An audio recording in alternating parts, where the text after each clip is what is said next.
प्रत्येकाला संविधानाने अधिकार दिलेला आहे कुणाला कुठं जायचं आणि कुठं काय करायचं. त्याच्यामध्ये त्यांनी त्यांच्या उद्याचं भवितव्य काय आहे या सगळ्या गोष्टीचा विचार करून त्यांनी त्यांचा निर्णय घेतलेला आहे. प्रत्येकाला आपापला निर्णय घेण्याची मुभा आहे.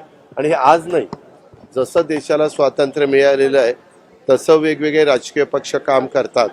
काही सत्तेवर असतात, काही विरोधी पक्षात असतात आणि त्या पद्धतीने काम चाललेलं असतं. दादा, तुम्ही हिंदी सक्तीकरणाच्या काय 57,000 कोटींच्या पुरवण्या मागण्या,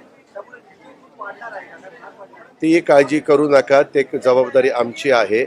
आम्ही त्याच्यातून कसा मार्ग काढायचा, जे काही सूत्र ठरवून दिलेलं आहे त्या सूत्राच्या बाहेर न जाऊन देता आर्थिक शिस्त कशी राहील हा प्रयत्न आम्ही त्या ठिकाणी करू.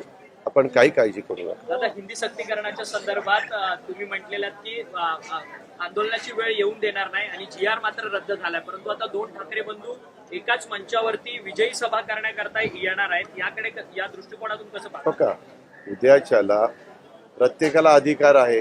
आज आंदोलन कशाचं होणार होतं 5 तारखेला की ते थांबवावं म्हणून GR रद्द केला मुख्यमंत्र्यांनी, ते थांबलेलं आहे.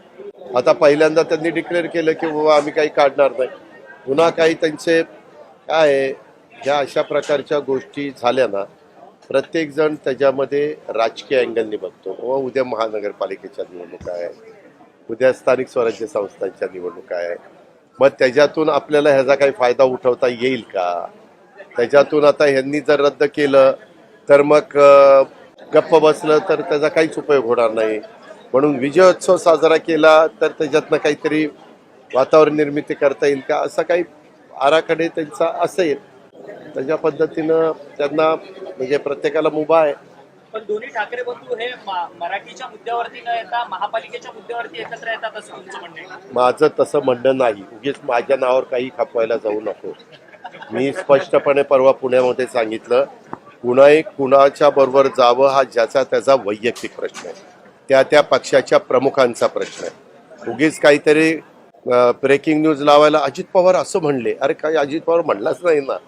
ते दोघं बंधू ठरवतील त्यांनी काय करावं काय नाही. त्याच्यात आम्ही लोकांनी नाक खुपसायचं